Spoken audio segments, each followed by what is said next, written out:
I got something really cool for you in this video. Shane van Boening's new cue.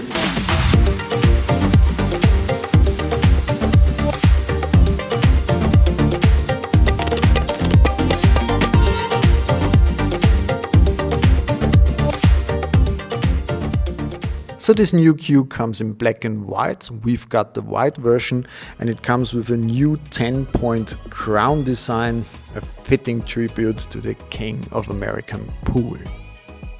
But the biggest difference, 100%, is the new full grain leather wrap, which is extending all the way down to the butt of the cue.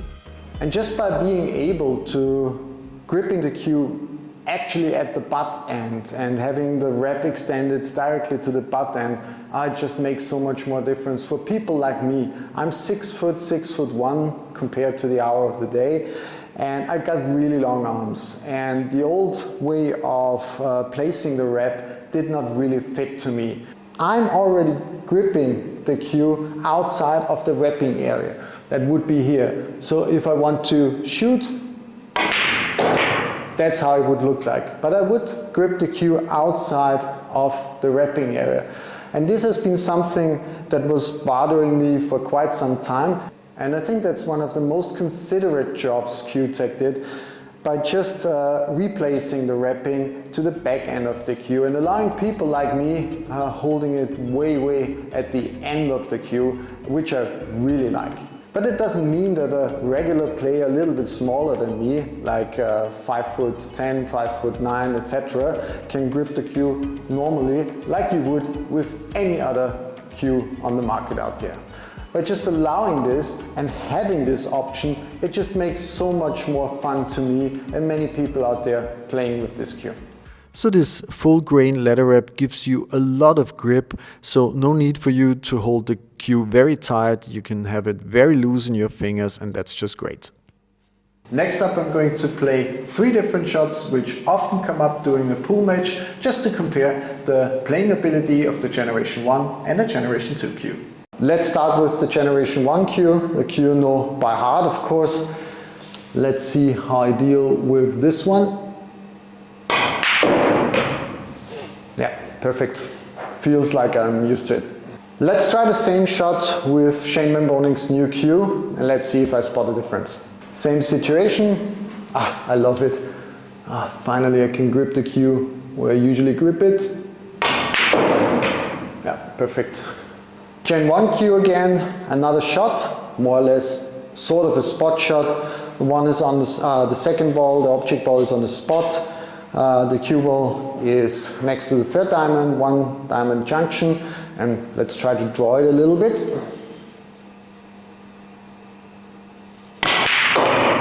Yeah, and as you can see, perfect, a lot of quality on the ball for me, that's how I know it. So, SVB's new cue, same shot, let's see how I'm faring with this one. The goal is to create sort of quality on this draw shot. Yeah, and it's basically the same as with the Gen 1. Couldn't hit it any different. Love it. So third and final comparison shot. I'm gonna try to hit the 3 ball into the corner pocket just with a lot of top left. Try to spin the cue ball 3 rails around the corner. Let's see how I'm doing. Standard shot, very often acquired or required during a match. And you can see, put a lot of spin on this cue, gets where I wanted it to. Of course, I know this cue by heart, no problem.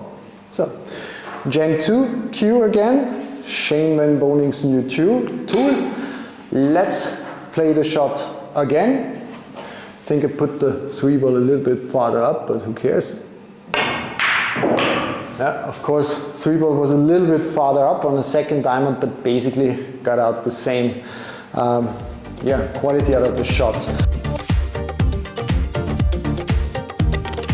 So my summary when it comes to how the cues play or if there's any difference is none. There is no difference between the Gen 1 and Gen 2 cue when it comes to the playing ability. But there's one distinct difference I want to highlight, and that's the wrapping. The high grip the new wrapping gives you, for many people maybe that's an advantage because you don't need to grip the cue very tightly in order to have the feeling that you otherwise might lose the cue. We all know that you should not grip the cue too tight anyway, but this new wrapping allows you to be very loose in your wrist, to be very loose with your hand on the cue, and I just love that.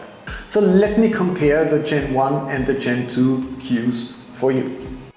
Yeah, and here you can see the wrapping of the Gen 1 and Gen 2 cues in direct comparison side by side. And here you see the two different extension systems, the Gen 1 extension, the older one, and the new Duo extension used on the SVB Gen 2 cues. And big shout out to Cuetec USA for providing me SVB's new cue. You can use the Duo extensions on the older versions by just removing the butt cap, but you cannot use the older extensions on the new cues.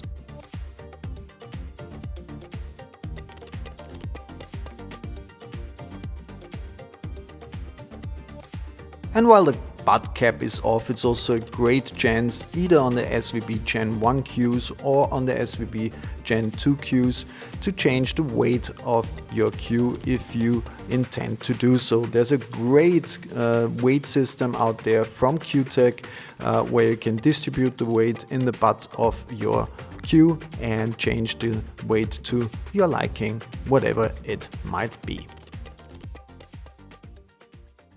Of course, you folks out there know that I'm biased, but what can I say? I cannot detect any bigger differences from SVB's Generation 2 cue to the Generation 1 cue. It plays exactly the same to me, but what I really like about it is that now I can grip the cue much more farther behind, and that just makes that much of a difference to me in terms of a positive experience when playing with this cue. So the newer shafts come with this small black ring on their ends, and the older shafts still have this silver ring remaining on their shafts, as I point out here in this video. They usually come with a Tiger Sniper tip, and you can get them in 11.8 or 12.5mm diameter. So I hope you liked the video, and if you happen to live in Europe and you want to purchase one of these new cues, then just go to Dynamic Billiards in Germany, hit their website and use my promo code 10% pocketed to enjoy a 10% discount on any purchase on the Dynamic Billiards website in Germany. So I hope you enjoyed this video. See you in the next one.